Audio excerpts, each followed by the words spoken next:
Hi hello नमस्ते। नई कहानी मेरी जुबानी इस चैनल पर मैं रेणुका आप सभी का स्वागत करती हूँ। आज हम सुनेंगे एक कहानी जिसका नाम है भगवान ऐसा नालायक बेटा सबको दे। एक गांव में मास्टर जी रहा करते थे। वो स्कूल में पढ़ाते थे, इसलिए उन्हें शहर में जाना पड़ा।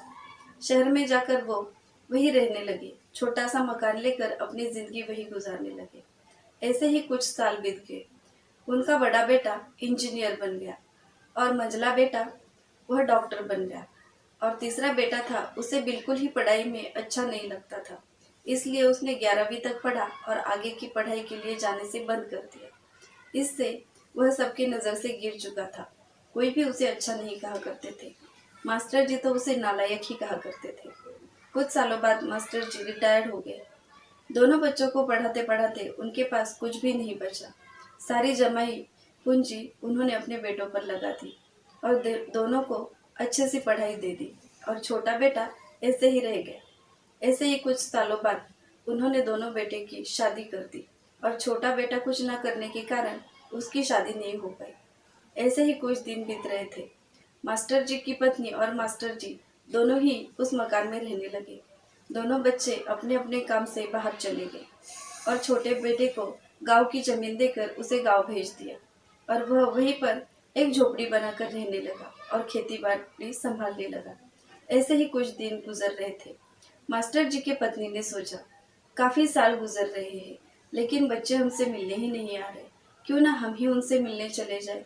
दोनों काफी बूढ़े हो चुके थे, इसलिए वो अच्छे से रोड क्रॉस नहीं कर पाए और उन दोनों का एक्सीडेंट हो गया। एक्सीडेंट में मास्टर जी की पत्नी काफी घायल हो गई। वह उसे अस्पताल ले गए। डॉक्टर ने कहा इनका ऑपरेशन करना पड़ेगा और इन्हें ब्लड की भी जरूरत पड़ेगी। मास्टर जी थोड़े ही घायल हुए थे, इसलिए उन्होंने अपने बड़े बेटे को फोन लगाया और कहा, तुम्हारी माँ की तबीयत काफी खराब हो गई है और डॉक्टर ने ऑपरेशन के बारे में बताया है। मैं यहाँ क्या करूँ, तुम चले आओ। उसने कहा, आपको तो पता ही है मुझे कितना काम रहता है, मैं तो नहीं आ पाऊंगा, लेकिन आप किसी से पैसे ले लीजिए, मैं बाद में लौटा दूंगा। मास्टर जी ने सोचा, चलो दूसरे बेटे को फोन करके देखते हैं। उन्होंने दूसरे बेटे को फोन किया, जो खुद डॉक्टर होने के बावजूद भी वहां नहीं आ पाया, और उसने कहा, मैं देखता हूँ। मास्टर जी समझ गए, कोई भी पैसे नहीं देना चाहता। उन्होंने सोचा, ये दोनों तो अच्छे कमाते हैं, फिर भी कुछ मदद नहीं कर पाए, तो छोटे को क्या कहूँ, वो तो है ही नालायक। ऐसे ही 2-3 दिन गुजर गए, लेकिन उनके बेबी की तबीयत काफी खराब हो रही थी। ऐसे ही उनके छोटे बच्चे को पता चला। तब वो गांव से लौट आया और उसने कहा, यह क्या, मैं इतना नालायक हूँ कि आप मुझे अपना ही नहीं समझते। इतना बड़ा हादसा हो गया और आपने मुझे बताना जरूरी तक नहीं समझा। आपको क्या लगा मैंने आपके ऊपर जासूस छोड़ रखे हैं? उनसे मुझे आज ही पता चला, इसलिए मैं आ गया। और उसने अपने माँ को बड़े अस्पताल में ले जाने का ठान लिया। पिताजी के नाना कहने पर भी वह अपने माता को लेकर बड़े अस्पताल में चला गया और वहाँ ऑपरेशन के बारे में बात की। ऐसे ही 2-3 दिन वो वही रहा। ऑपरेशन हो गया। वैसे जैसे वो आया वैसे ही एक दिन अचानक गायब हो गया और दूसरे दिन सुबह ही वो आया और उसने कहा, पिताजी अब माँ की तबीयत कैसी है? उसने कहा, वाह बेटा, आया वैसे ही चला गया और फिर वापस क्यों आया? तब उसने कहा, जब तक माँ की तबीयत ठीक नहीं होगी आप दोनों यही रहिए, उसके बाद मैं आप दोनों को घर छोड़ दूंगा। ऐसे ही 8 दिन बीत गए और एक दिन मास्टर जी अपने बीवी को लेकर अपने घर चले गए। खर्चे के बारे में पूछा तो बेटे ने कहा, नहीं, ये ऐसे ही हो गया, एक ट्रस्टी ने हमारी मदद कर दी। और उसे घर छोड़कर वो अपने गांव चला गया।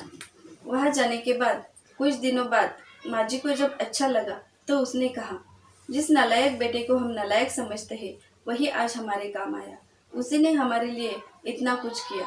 आज हम उससे मिलने चले जाएंगे क्योंकि मुझे काफ़ी अच्छा लग रहा है। इसलिए उन दोनों ने गाड़ी बुलाई और गांव जाने के लिए निकल गए। जब वो गांव में गए तो देखा अपने खेती में कोई और ही काम कर रहा है। तब उन्होंने पूछा, यहाँ पर जो लड़का रहता है वो कहाँ गया? तब उसने कहा, पता नहीं, काफी दिनों से उसके झोपड़ी को ताला लगा है और यह जमीन उसने मुझे बेच दी है और पता नहीं कहाँ अपनी किस्मत को आजमाने के लिए चला गया। जब उन्होंने उस झोपड़ी को खोला तो अंदर टेबल पर एक लिफाफा पड़ा था और उस पर हॉस्पिटल का बिल था जो 9 लाख रुपए का हो चुका था। यह देखकर उन दोनों की आंखें भर आई और उन्होंने सोचा, यह हमसे क्या हो गया। जिस लड़के को हम नालायक समझ रहे थे, उसी ने आज हमारे लिए इतनी बड़ी कुर्बानी दे दी। इसीलिए मुझे पहले ही इसे अपने आप से अलग नहीं करना चाहिए था, क्योंकि ये जो नालायक था वो आज नालायक हो गया। और भगवान ऐसी नालायक औलाद हर किसी को दे, यही मैं भगवान से मांगूंगा। ऐसी ही नई नई कहानियाँ सुनने के लिए हमारे चैनल को सब्सक्राइब करें। और अगर आपको हमारी कहानी अच्छी लगी हो तो हमें कमेंट करके ज़रूर बताना। धन्यवाद।